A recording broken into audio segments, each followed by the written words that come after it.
Okay, well, good afternoon, everyone, and welcome to this British Chamber of Commerce webinar entitled The World After COVID, Insights from the 2021 Edelman Trust Barometer. It's a great pleasure indeed for the Chamber of Commerce to be hosting this event, this webinar, with Edelman, who is sponsoring this event, and Marsh as well, who are sponsoring this event, to discuss some of the changes that the pandemic has brought about over the last 16 months and how it has affected businesses, particularly looking at the Edelman Trust Barometer, which is a tool that Edelman has developed for tracking these kind of things. I'm delighted that I have with me today a panel of experts from Edelman and from Marsh. So I would like to introduce them first before I say a few words about the Chamber. First, I'm delighted that we have with us Fiorella Passoni, CEO of Edelman in Italy. Good afternoon, Fiorella. Good afternoon, Tom, and to all the others. Secondly, we have with us the co-CEO of Edelman in the United Kingdom, Hugh Taggart. Good afternoon, Hugh. Good afternoon, Tom, and thanks everyone for having us. Pleasure. And last, but by no means least at all, Andrea Bono, who is the CEO of Marsh in Italy and for the Eastern Mediterranean region. Good afternoon, Andrea. Good afternoon, Tom. Good afternoon, all. Good. Well, we're going to pass to the meat of the discussion in a short while. I just want to say a few words about the Chamber before we do. Many of you who have been on webinars over the last 15 months and have heard me talk about the Chamber will know exactly what I'm about to say. So I'm going to reduce it to the condensed version of what I normally say and not go on for too long. I want to highlight particularly something which is relevant to this conversation, which is the role of business in leading change and in making a positive impact in the world. When I became president of the Chamber of Commerce, we looked very hard at what the Chamber of Commerce was for. Sure, we have a mission which is to promote and encourage trade and investment between the United Kingdom and Italy and to represent the interests of our members, our members. But what does that mean in 2021? What does it mean in 2020? That's been our mission since 1904, when we were founded by our forefathers who wanted to represent British interests here in Italy when most of the trade was being done by sea. In fact, 99% was being done by sea through the port of Genoa, which is where, of course, we were founded. Now we're in Milan for many years. Now trade is very different to the way it was in 1904. We live in a post-Brexit world. We live in a world which has been ravaged by a pandemic for the first time in 100 years. And in fact, it would be interesting to go back and look at what our forebears did in 1918-19 with the pandemic. We haven't done that, but that's an exercise we can carry out when we have more time, maybe in the future. But what is the role of business now? What is a British Chamber of Commerce for? And we looked at that question very carefully and we asked ourselves, why do we do what we do? Well, we came down to something quite effective and quite neat, which in the total of looking at everything, we asked ourselves, why do we promote British business in Italy? Why do we promote Italian business in the UK? And it came down to something which we thought was shared by all of our businesses. And that was a love for excellence and a love for making the world a better place, doing business by doing good. And it's something that links to what I call British business values, which is something which perhaps may be talked about a lot, but is not widely understood. Many countries, if you go to many countries in the world and they think about what is a British way of doing business, and they will instantly tell you, oh, you shake hands, the deal is done. You don't need long contracts, you don't need policing, you don't need anything else. It's my word is my bond. I will do what I say, and we will do business in a sensible, mercantile way, in the way that has always been done in the United Kingdom, because the United Kingdom is a nation of merchants and a nation of pragmatists. So we try and do things efficiently, effectively, but we're always with a regard to doing, hopefully, the right thing, acting with integrity, honesty, fairness, openness, and inclusion. So that is what we as the British Chamber of Commerce want to promote. in Italy. And that is what we want to encourage in our members. That's what we want to celebrate when we see our members doing fantastic things in however it is, it's in the field of sustainability, if it's in the field of diversity and inclusion and human rights, and promoting anything which makes the world a better place, not just for businesses, but for the world more widely, for the wider community. And that brings me on to a topic which you all know is particularly close to my heart and is particularly important this year, that is sustainability. Because as you will know, as I've said many times, we have the COP26 this year, the most important climate conference since the Paris conference of 2015, with a view really to see how we're doing in terms of achieving the Sustainable Development Goals, which are set for 2030. And one thing which is becoming clear, and which we've been saying for some time, but which now is catching on, is that the time for change is now. But the time for change is not going to be led by politicians. It's no longer down to, well, in the UK, Whitehall or the UN or, for example, the EU, to basically put in or to drive change. They've had 40 years to do that, and we've achieved very little. It's now up to us, businesses, to take the lead and make the change. And I think that ties in very nicely with what we're going to be hearing today in this seminar. And we want to encourage all of the businesses in our community to take a stance, to take steps to improve their sustainable efforts, to improve their track record in terms of diversity and inclusion, to improve whatever needs to be done in terms of human rights. And there are ways that it can be done. There are ways that these things can be moved forward, as I've been saying for many, many months now to all of you. And if you have further questions about how you can do that, then you can certainly come and ask me.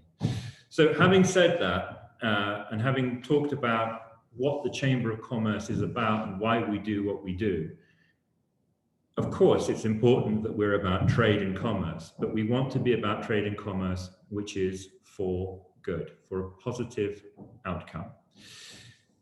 So I think that's probably enough from me, because we're going to get to the meat of the conversation and the discussions now. And I think the first thing I'd like to do is, just keeping an eye on time, is pass to Fiorella Passoni, CEO of Edelman in Italy, who is going to be talking to us about insights from the 2021 annual Edelman Trust Barometer research. So I will stop talking there. I'm sorry if you're hearing banging in the background, but there's construction as there is everywhere in Milan. So I'll put myself on silent so you don't have to hear that. But Fiorella, I pass over to you. Thank you.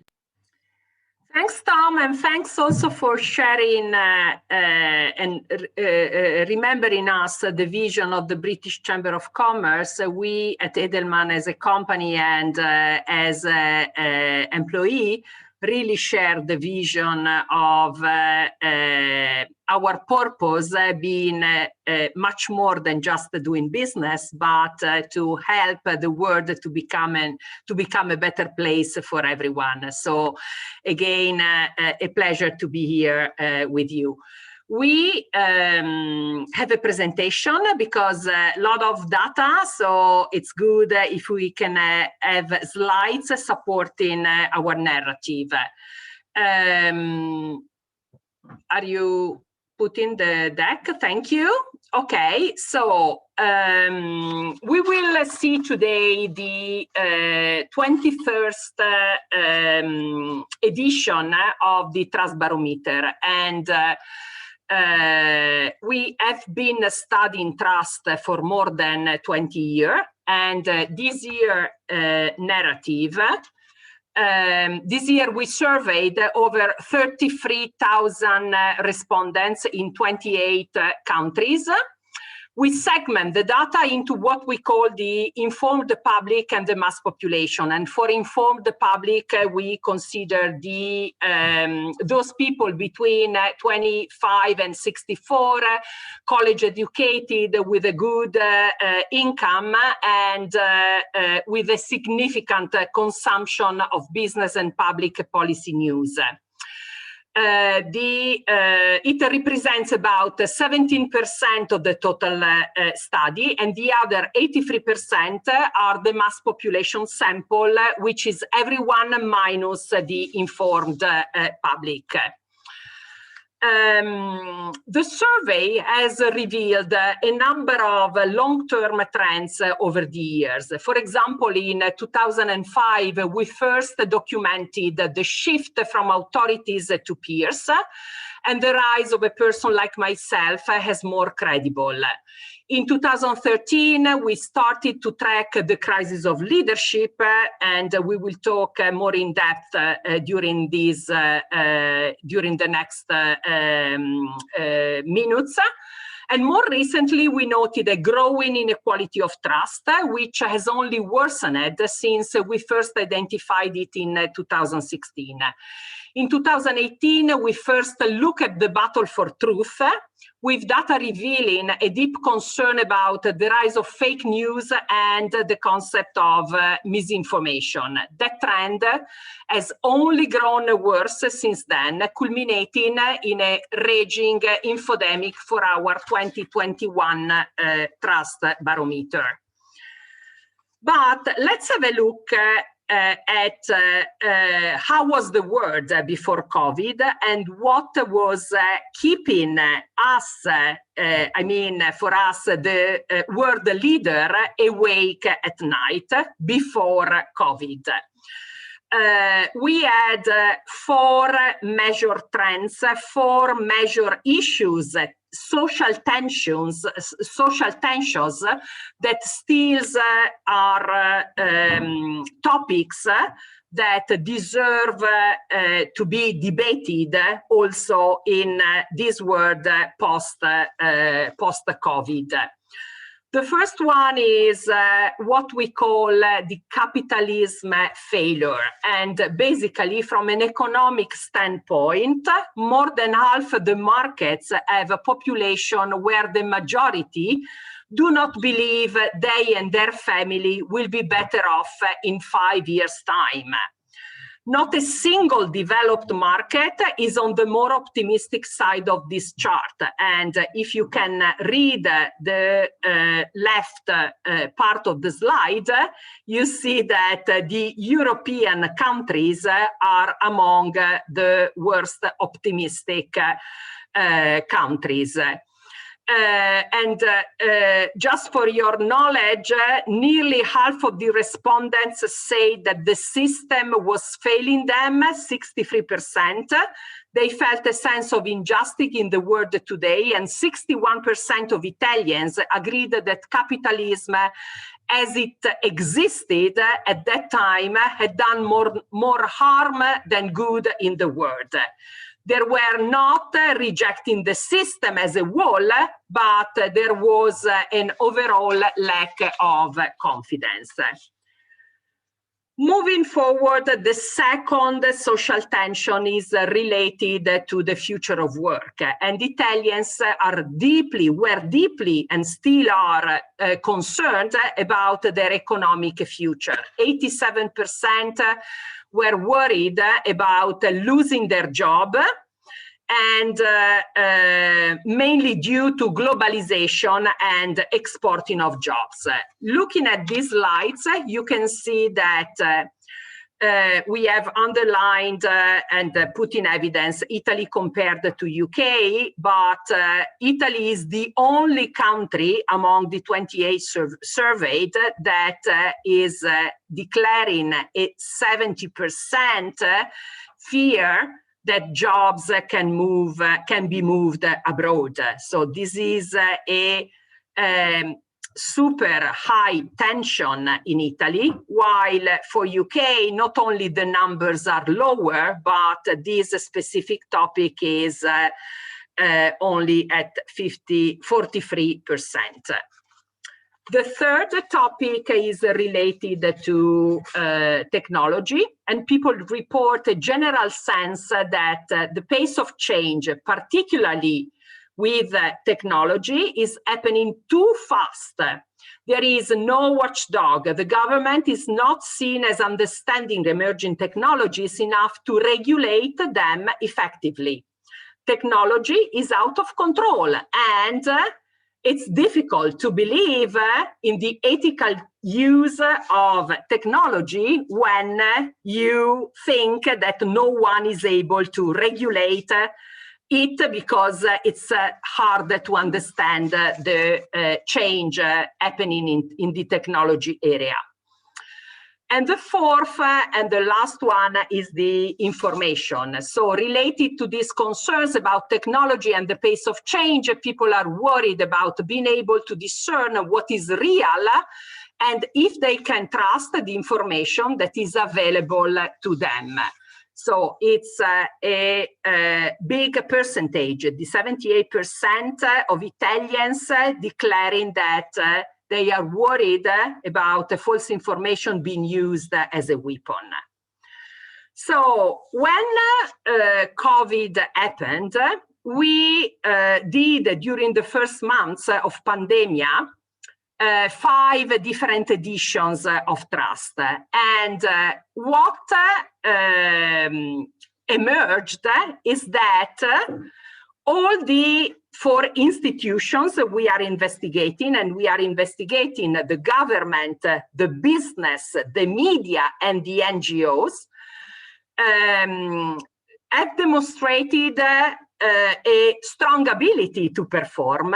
So in a certain way, they ranked all of them at their best. Never seen such strong numbers in terms of trust as during this period. And we are talking about, the first period of pandemic. Then the following months and the second and third wave of pandemia put trust to the test. And in fact, in the following 6 months, all institutions saw dramatic decreases in trust, giving back most, if not all, of the gains they saw in the spring. And it was government that saw the biggest loss of trust.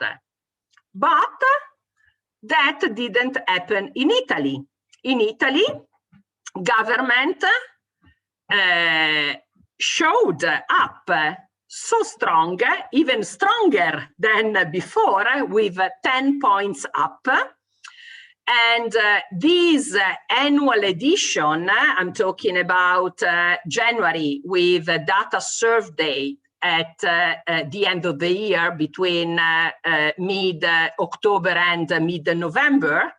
For the first year, Italy was showing 3 out of 4 stakeholders, institutions, in the neutral position of trust, meaning that we have only NGOs that are now a distrusted institution.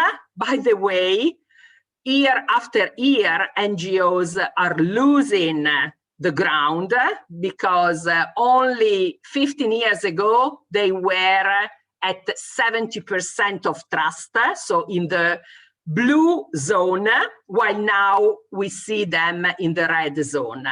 While all the other 3 institutions gained trust year after year, and they are now in the neutral situation. I want also to underline that the business, who, as Tom was saying, are now requested to lead in terms of making changes and promoting a new way of doing business and living, is in Italy the most trusted institution, with a good score at 59%.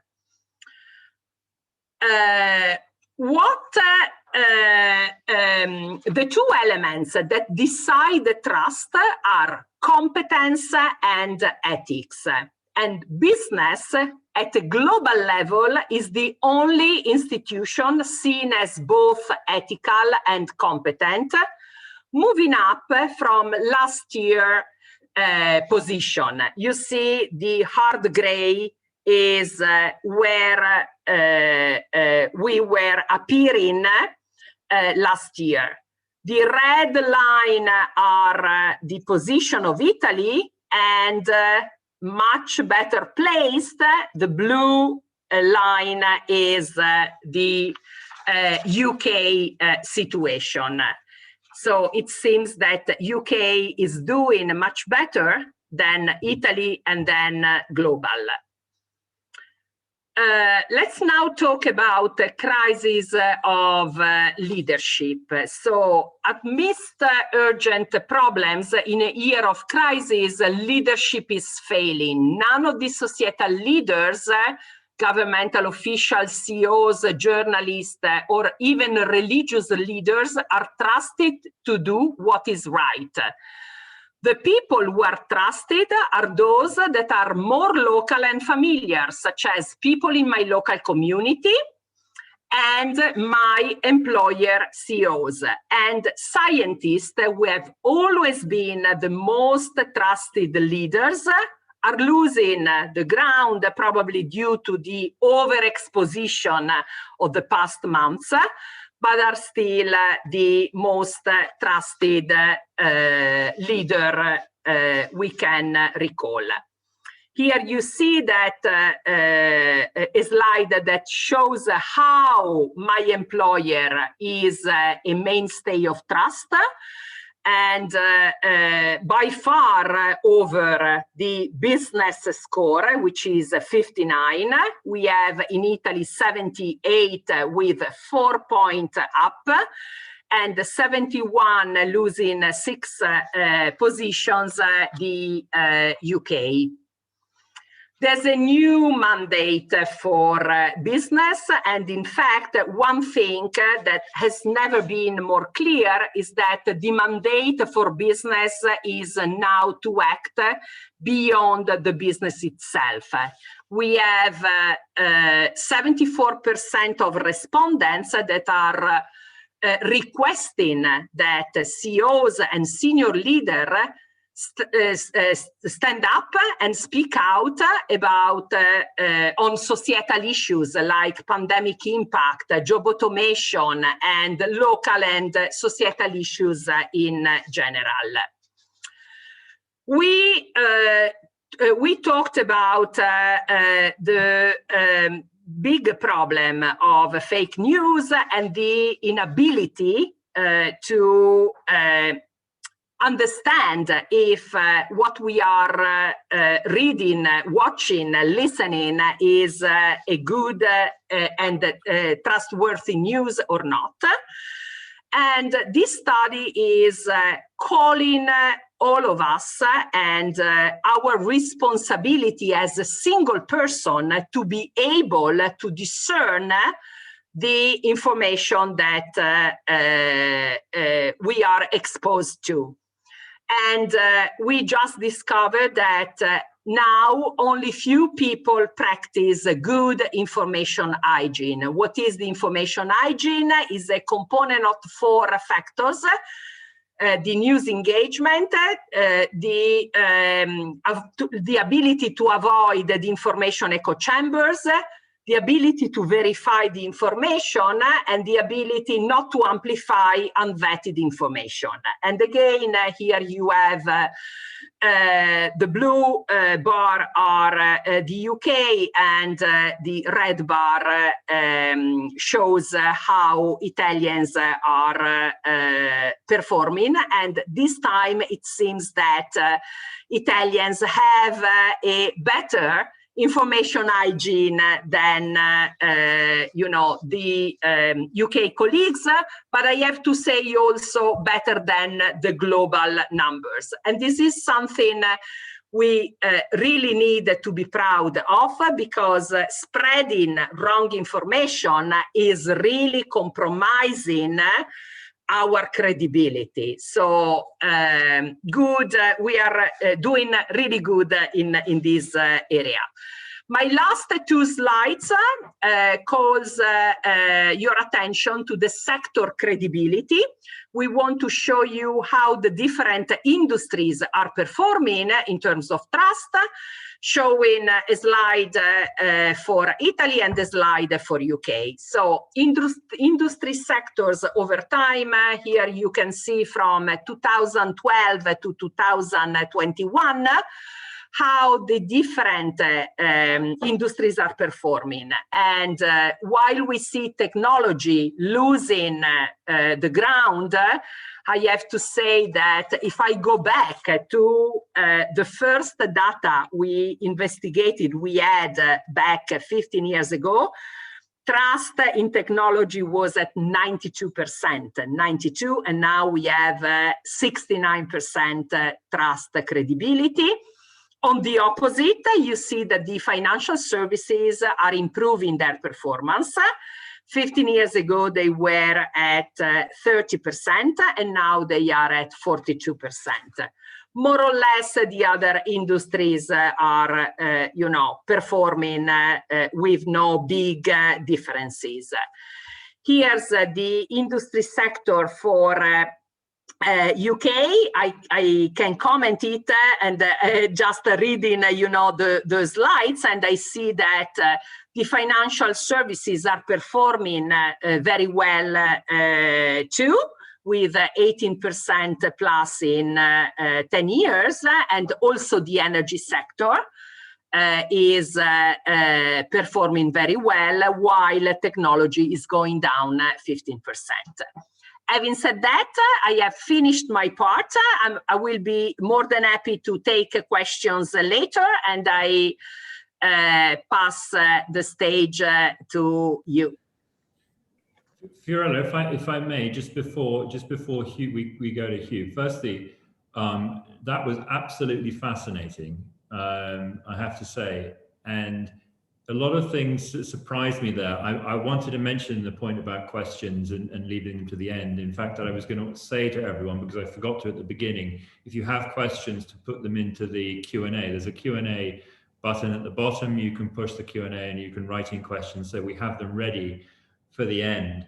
I want, before anyone else has a chance to butt in with a question of my own, because I found something particularly surprising, which was about this new phrase that I'd never heard before, information hygiene, which I found really interesting, because linking, getting good information to keeping yourself clean and, having a shower daily and, looking after your teeth and everything else, seems to me really apt, because those who don't look after themselves, keep good hygiene, end up smelling. And I think that's also what happens with news.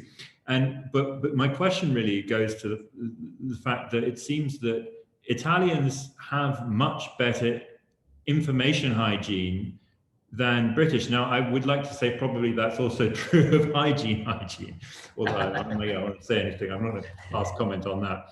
But why do you, can I just ask you now, why do you think it is that Italians are much better at information hygiene than the British? Okay, I give my personal opinion on that. So first of all, let me say that what I really found fascinating is the fact that we are starting with this concept of information hygiene to move the responsibility for building trust to the generic institutions, to the single, okay? So me as a single person being able to do a step forward to build trust. So now it's up to me to check and double check what I'm hearing, reading, checking before sharing it with all the others. So my personal opinion to why the Italians are better than the rest of the world is probably because we tend to be a little bit less negative than some other cultures. We tend to search for what might be the tricky area, what might be something that they are telling me that is not the truth, etc. So personally, I linked this to a cultural fact that we tend as a population to see the empty part of the glass more than the full part of the glass. So with that, in some cases, we are overperforming, checking and double checking before really trusting something that comes to us. So that's my personal opinion. Thank you, Fiorella. That's fascinating, and it does ring a lot of bells with me, what you say, and I would agree with your analysis. That's fascinating. Thank you, Fiorella. Now, I would like to introduce our second speaker, Hugh Taggart. Hugh is, as I said, the co-CEO of Edelman in the UK and Ireland, and jointly responsible for its commercial, cultural, and operational performance, and is Edelman's Global Crisis Practice Chair. So I suspect, Hugh, you've been a busy man in the last few months. Anyway, it's very much a poison chalice role. I can assure you, and taking it on just before a global pandemic. I'm not going to lie. It's been a busy period, but it's been formative nonetheless. Firstly, Fiorella, a hat tip to you, my colleague. I'm constantly in awe of people who speak multiple languages, but to present in a different language is truly phenomenal. So well done, and thank you. I just wanted to touch briefly on a comment that Tom made at the outset of the call. He spoke about the British handshake and doing business the mercantile way. At the heart of those social contracts that Tom spoke about is trust. And when we come to study trust, we always ask ourselves why it matters. And it matters now to all of the audiences that we meet with and engage with on a day-to-day basis, and it's particularly important for business. It is the strongest insurance against competitive disruption, the antidote to consumer indifference, and also the best path to continued success. And when we come out of the recovery phase, building trust holistically will be absolutely critical to shaping a positive perception of brands, but also unlocking the next phase of growth in business. So I just wanted to touch on that before we get stuck into the rest. And I must say that there's quite a bit of data here that Fiorella has got through incredibly well. So please feel free, as Tom says, to put your questions into the chat box, and we'll do our best to address them at the conclusion of the call. Look, the pandemic has affected every country and people differently. For the wealthy, the pandemic may be an inconvenience, but for the poor, it's been absolutely devastating. And this is shown in our trust data as well. We see there is great disparity of trust recovery among the informed public and the mass population. And Fiorella has brought us through the global data and trends of the past couple of years. And in the UK, we've been lucky enough to get a set of updated figures in spring 2021 to see how these trends are influencing expectations of business in 2021. So next slide, please. This slide that we're coming to next really illustrates the stark divide in trust in the four institutions between the informed public and the mass public. For many people amongst the informed public, work has continued. Their home environments are relatively pleasurable. They've had access to food and good education for their children, and all of that has been sustainable. But for the mass public, the picture is very, very different. COVID ran riot through many of the poorer communities, work dried up for people, access to technology was difficult, and education was extraordinarily challenging.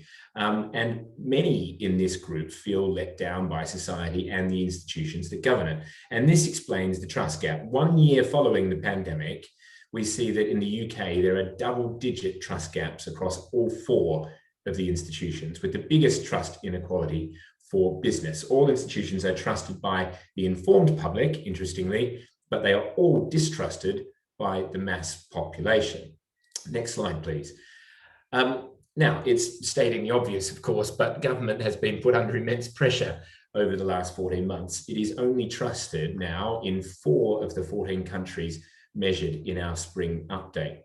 Where we are at now in the UK feels broadly right, but it's been a roller coaster ride getting there. At the beginning of the pandemic, there were trust surges for government, but in the 6 months that followed, as Fiorella pointed out, from May 2020 to January 21, essentially the lockdown period, all institutions saw dramatic decreases in trust.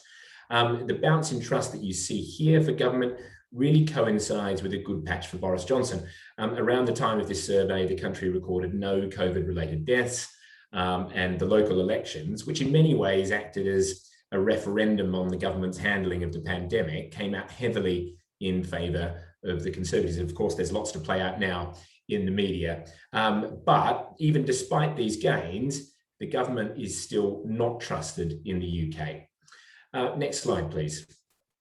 And this extraordinarily leaves my employer as the most trusted and the most resilient institution in the UK. This is because we've seen that people are far more likely to trust things that are familiar and local to them.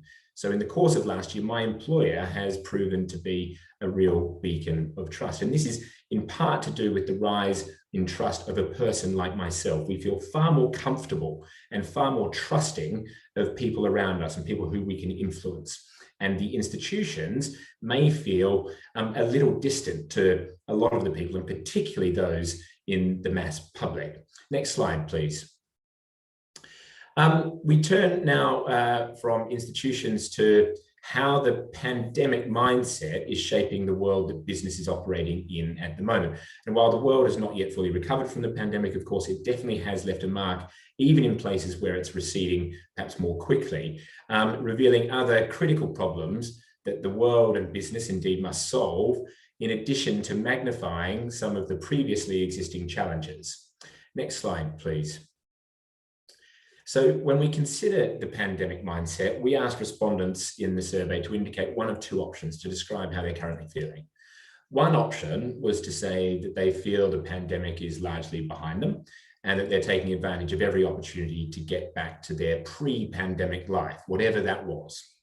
Option 2 was to say they are still in a pandemic mindset, and it's revealing that in 12 of the 14 countries that we surveyed, including the UK, the majority of respondents stated they are still in this pandemic mindset, nearly 2 in 3 globally. Next slide, please.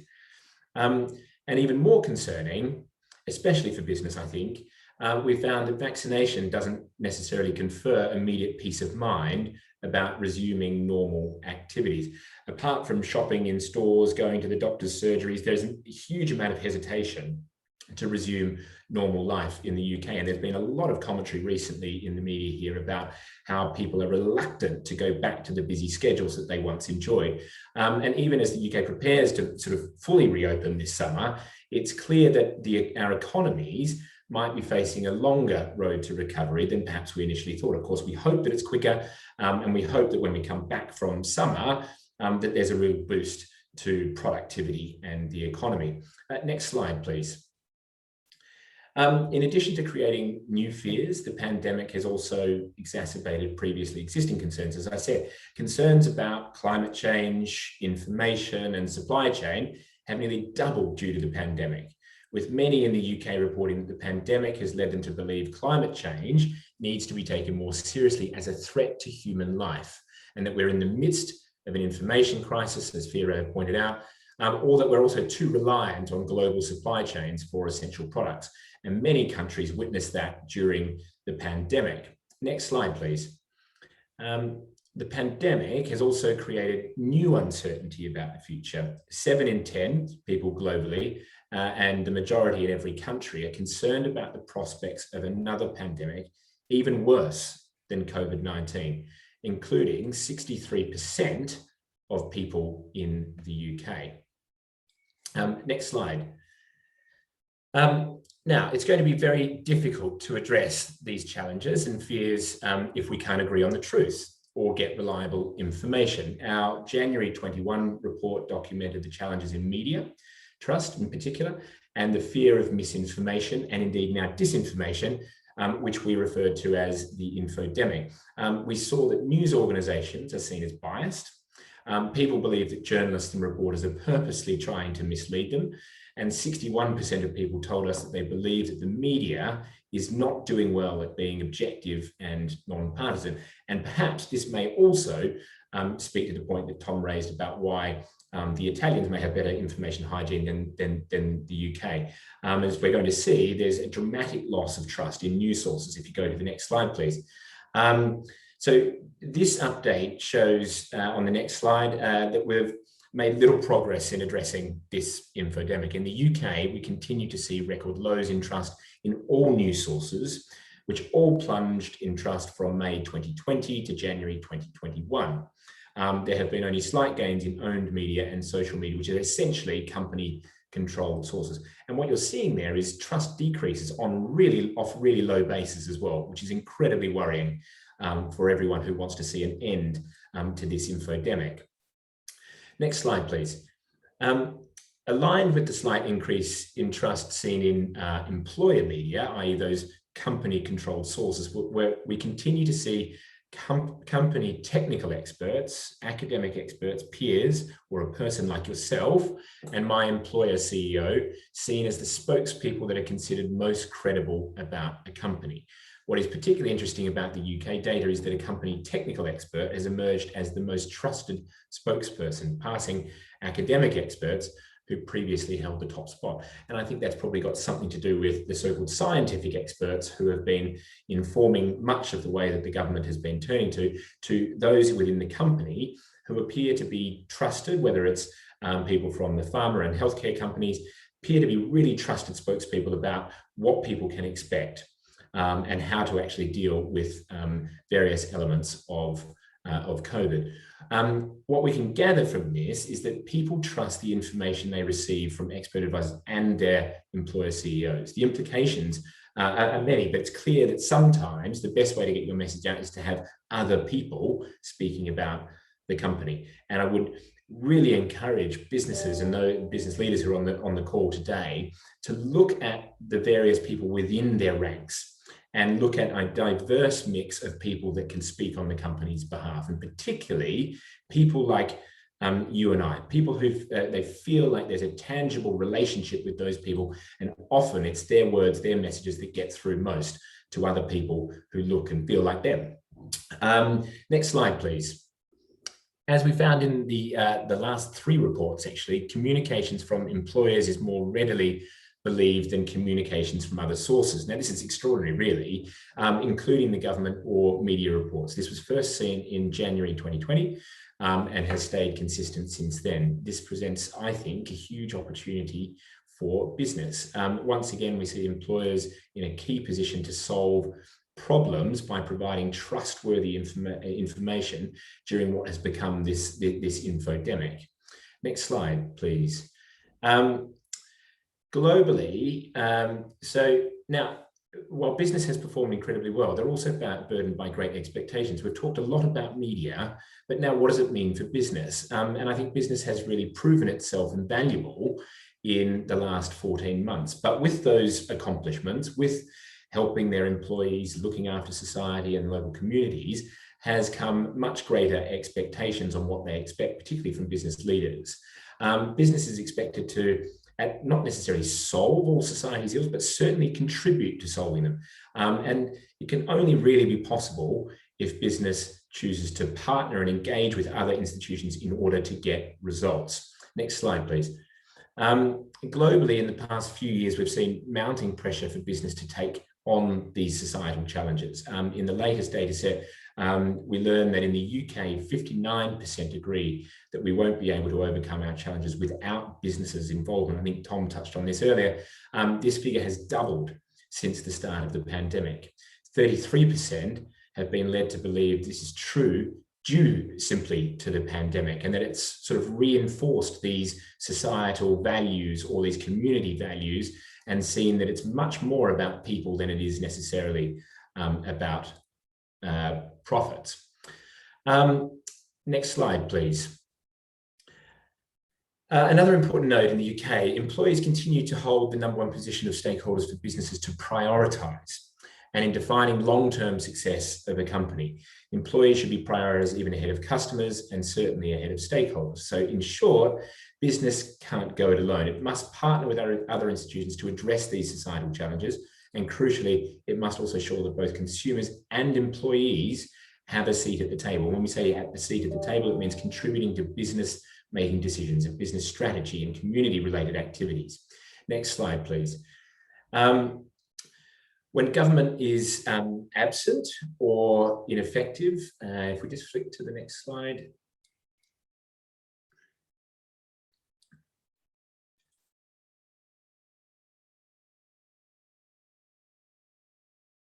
There we go. People expect business to step in and fill that void. As Fiorella mentioned earlier, 74% of people in Italy agree that CEOs should step in when government doesn't fix societal problems. The figure is not far off in the UK, with 68% of respondents agreeing to do the same. But this latest data also shows that CEOs must be smart about getting involved in social and political matters. At a glance, there is generally more support for CEOs to prioritise social rather than political issues, but there are important geographical differences that need to be recognised and navigated as well. In the UK, for example, we see that actually people generally feel that CEOs have struck almost the right balance on political issues, with a small fraction of the population believing that they are slightly too involved in political issues. However, there is room for UK CEOs to take greater stake on social issues. This provides also an interesting contrast to the US. You see there on the right-hand side of the screen, where the population broadly feels that CEOs are too involved with politics and generally just involved enough in relation to social issues and many political issues. It's been a hotly politicized environment over there, and companies are continually getting drawn in on highly political, highly emotive issues. And it's a big decision for business as to whether they engage or not, because the activism from different stakeholders within their audience groups, and particularly employees, want businesses to get involved in those decisions. Next slide, please. Look, it's all been a bit gloomy to this point, so we wanted to close on a hopeful note. Almost 2/3 globally are optimistic that as horrible as it has been, the pandemic is going to create the opportunity for valuable innovations. People see potential for positive change coming out of the pandemic, ranging from improvements in healthcare, preparedness for future pandemics, innovation, development of technologies, and even more attention to climate change. Next slide, please. So how do we move forward in a post-pandemic future?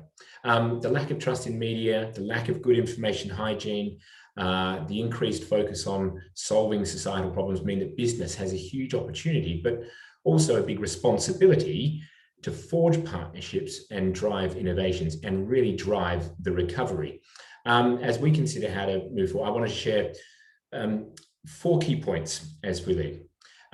Firstly, business must embrace its expanded mandate to lead on issues, but beware of the pedestal that you get put on. Business cannot solve all of the challenges, and it certainly can't solve all the challenges on its own. Partnership is going to be key to success.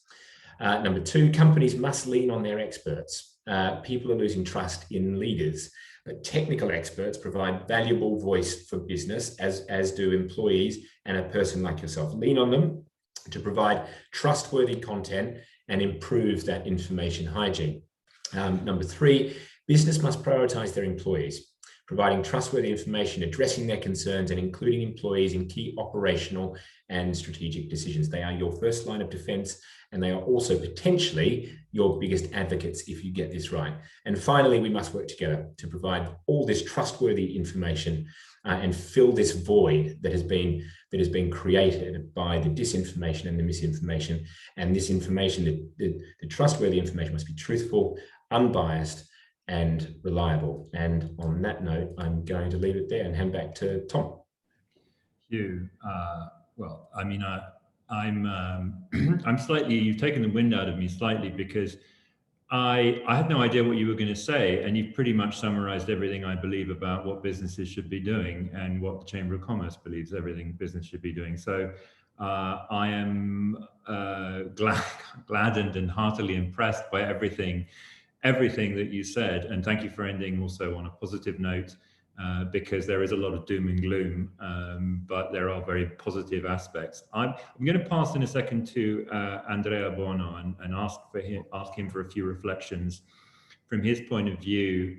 Before I do, Hugh, just one thing that I mean, the one thing that's sort of come across in both yours and Fiorella's presentation really strongly, obviously, is the role of business and the role that business has to play in terms of leading discussions on various topics, and expanded really kind of responsibility and portfolio for business leaders, rather than just concentrating on what the business is doing and how it's creating profit and, you know, remunerating shareholders, etc. It's a much more wide set of issues which business leaders have to deal with. Firstly, I wanted to ask you, I mean, this seems to be a shift now in power away from centralized government or governmental institutions into the hands of businesses, and particularly business leaders. Now, how do business leaders deal with that? Because obviously they're not voted in by constituents, they're appointed by whoever they're appointed by. And second of all, how do they communicate their role more effectively, not only to their own employees, but also broadly outside, without, as you say, kind of running the risk of standing on the pedestal? Sorry, that's a lot, but yeah. Well, I'll start with the first bit, which is the role of business today, and why I think they have more influence. I think people generally feel like they can trust their employers. And employers are now taking a much bigger role in shaping the future direction of that person and the prosperity of that person that they're looking after.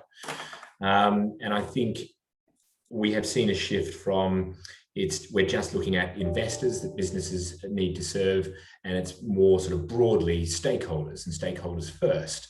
And we've also seen a rise of the notion that actually you can improve profits, but also look after people, and also contribute to the community. And it's actually now what we're seeing is that those who put purpose right at the heart of their business strategy and their operations are the ones that people, employees, stakeholders, investors buy into the most. And I think we're now seeing a direct correlation with those who are the most trusted as to those who are also the most valued or valuable. And I think these companies now, the companies that are trusted, far more likely to prevent big crises. They're far more likely to respond well to big issues. They're far more likely to maintain their license to operate. And I think in doing that, it gives them greater latitude to be creative and to look after their people. But it's as you say, it comes with its fair share of responsibility too. And I think brands and businesses now are just confused about what societal issues they need to be standing up on. And it's a really difficult one. Some businesses are being punished for not saying anything at all.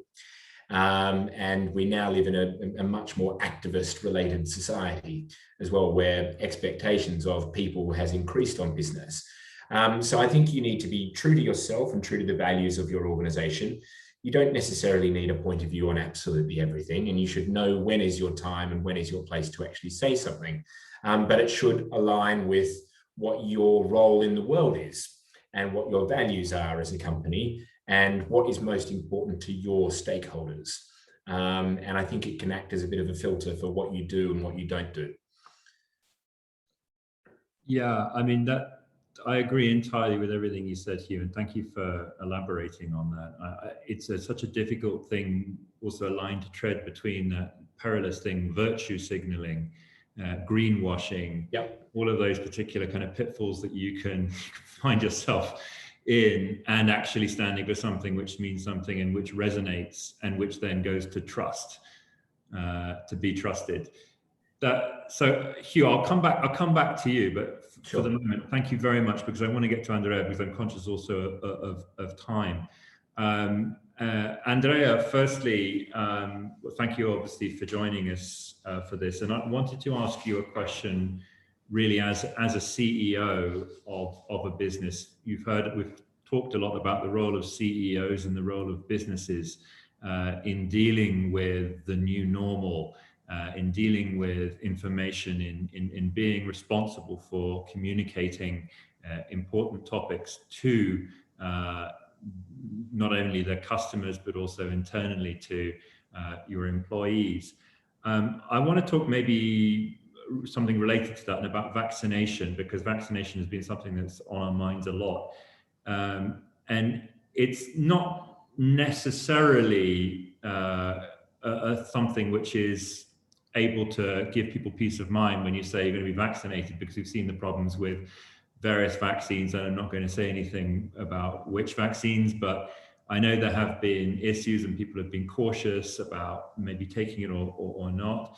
But how can businesses help their employees and to basically generate confidence in their employees, and how do you do that in Marsh? Now, first of all, thank you very much, Tom, for this question. And after Fiorella's and Hugh speech, now actually I feel lots more responsibilities on my shoulders. But to go back to your question, I would say, how, I mean, basically we can help our employee to gain confidence within this new normal. The first question I would ask myself is, what will be the new normal? How will it look like? I mean, I think we all know our lives will be different, okay? Now the question is, how can we help our employees? How can we be closer to them in order to generate confidence? I think we need to understand what they are expecting from us. Now that they've gone through such a dramatic experience like the COVID experience has been. And I think a company and personally, in order to generate confidence, first of all, what we did, first of all, not to lay off anyone. Actually, we are keep on hiring, and in a country like Italy with a high unemployment rate, that is very important, and also for the impact on the community. And actually, we kept on hiring also during the COVID time.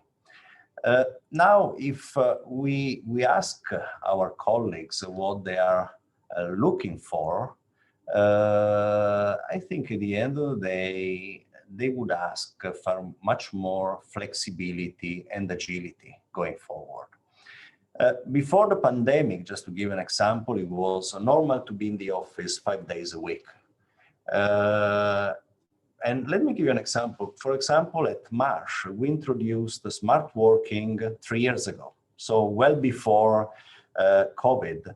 But less than 50% of our population basically ever went in smart working, okay? Now I think that in the last year and a half, we learned as a company and as employees, we learned things that it would have taken us probably normally 10 years to learn in normal circumstances. We learned basically to work in a completely different mode.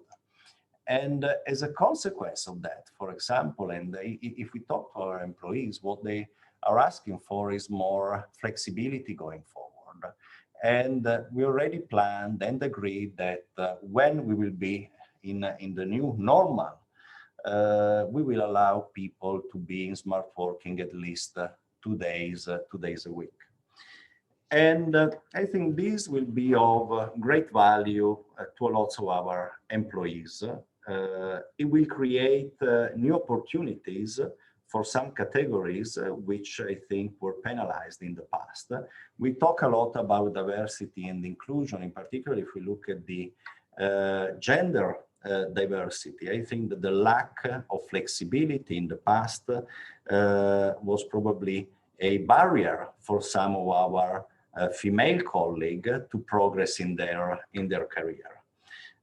I think that they will get a better career chance in the new environment. So I think that if we listen to our employees and we see what we've learned over the last 15 months, there is a lot we can take in order to contribute to create a better work environment. And in a professional service firm like ours, I mean, we have one only asset, and that asset is people, are our colleagues.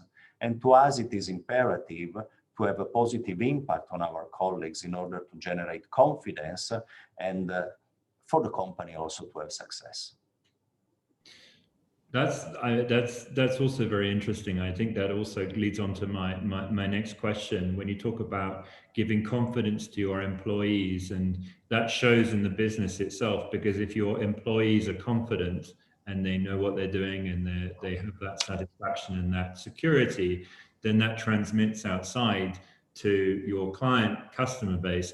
And that sort of leads me on to my next question, which is less about your employees, but about your external stakeholders, your clients and customers. How, if at all, has your approach to your clients, your customers changed over the pandemic, or has it not changed? Obviously, in the business you're in, which deals with risk, you've had to probably reevaluate certain kind of previously held assumptions, and now that's different. But I wondered if your approach to your customers, to your client base, has changed over the pandemic, or whether it's remained more or less the same.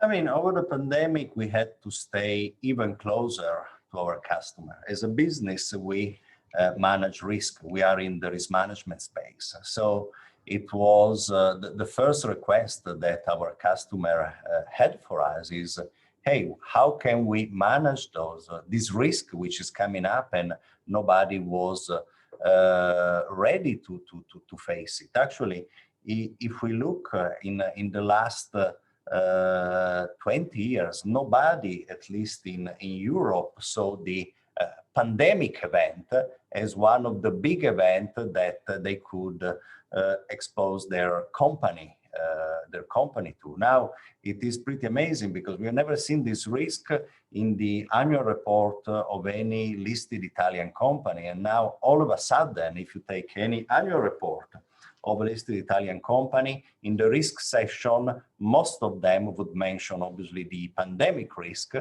and that is on top of their list. So it was pretty crucial for us to stay close to our customers and to their employees.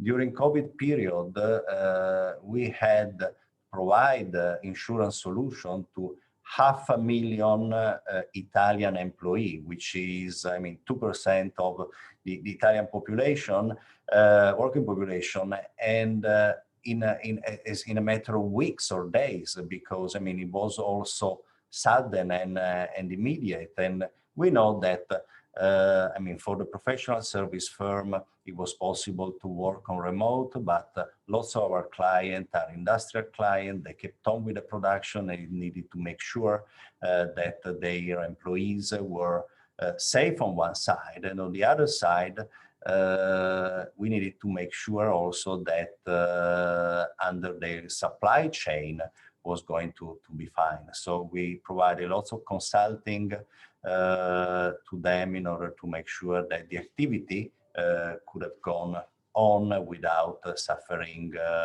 bottlenecks. That is also very interesting about what you say, Andrea, about keeping close to your customers, keeping close to your clients. And that's the one thing that has emerged to me a lot through many businesses that I've talked to over the last few months, is being close to the customers, being close to the clients is so important.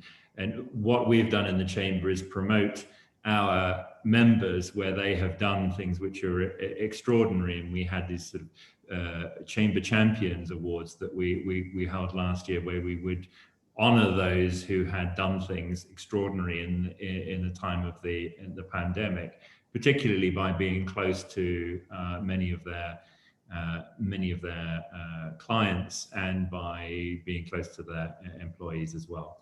We have a little bit of time, about 10 minutes, I think. So I've got a couple of questions from the floor. So I'm going to open it up. And here's a question from Renato Pagani, which I think I'm going to direct at you, Fiorella, because I think it came in from your presentation. And Renato asks, how do you explain that at the top of the trust list are countries like Indonesia, Mexico, India, Colombia, Thailand, Brazil, not very benchmark countries about ethical jobs or business? So I guess that's a question saying, why are countries which are, should we say, not traditionally known as particularly bastions of ethics or of security, why are those at the top of the list? Well, I try to give an answer based on my learning and what I'm hearing from, my colleagues. So we see that there is a boom in trust beliefs among the developing countries, while the developed and Western countries tend to be more critical, probably because the complexity they are facing is definitely bigger than the complexity in the developing countries. So, countries like Germany, Italy, etc., 10 years ago, where we see now the Thailand, Mexico, Argentina, etc. So I think it's a question of the progresses that we have made and the complexity we are living.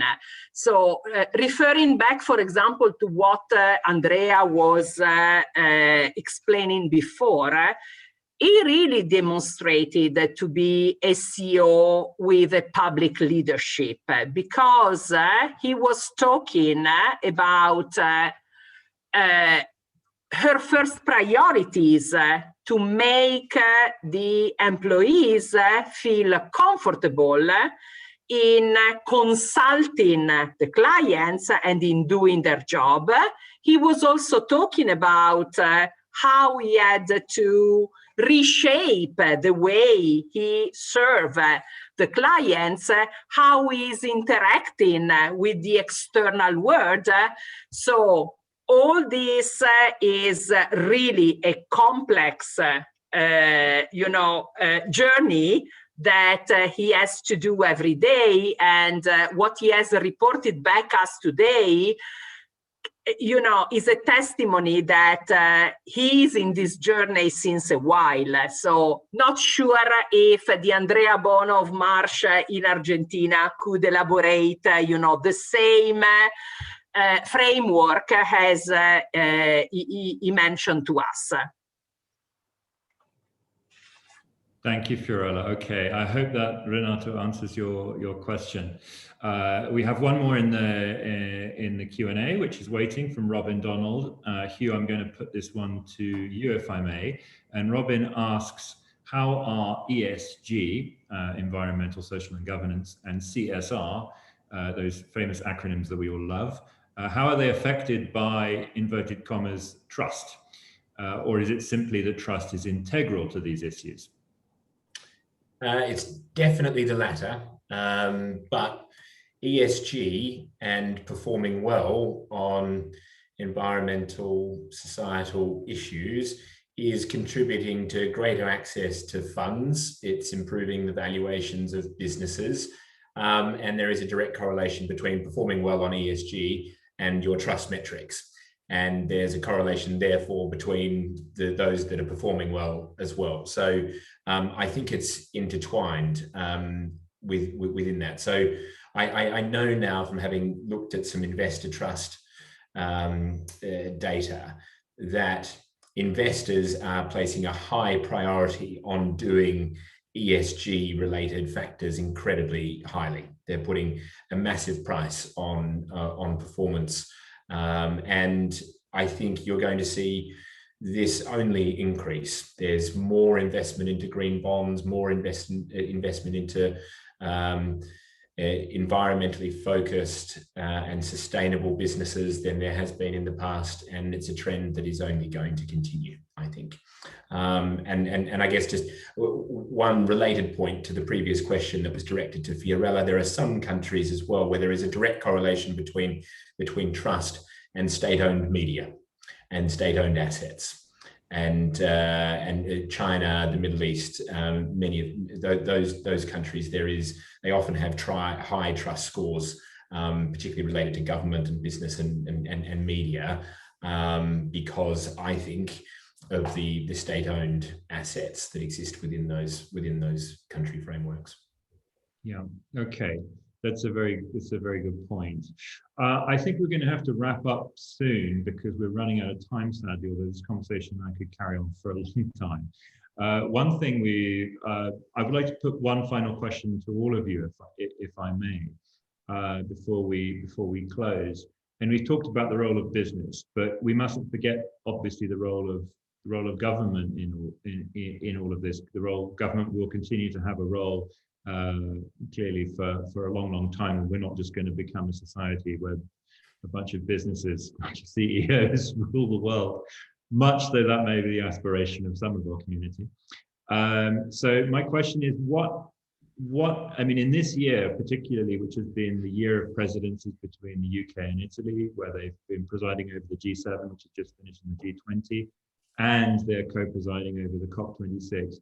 What would your asks, if you were to go to those conferences and say, this is what we want from government in as short a period as you possibly can, 1 minute or less, what would that be? And I'll start, if I may, with you, Hugh, and then I'll go sort of to Fiorella and Andrea. So Hugh, if you can start that. Yeah, sure. Well, I'm going to come back to a point that was made in the barometer, which is that none of the institutions, business, NGOs, the media or government can do it alone. So there needs to be much greater partnership. And so I would be really encouraging greater partnership between public and private enterprise and the government. I don't think the government can achieve its green or sustainable ambitions without business.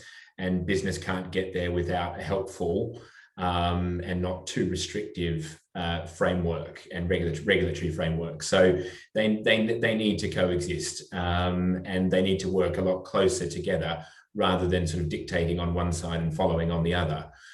So that would be my ask, is much greater partnership between public and private enterprise.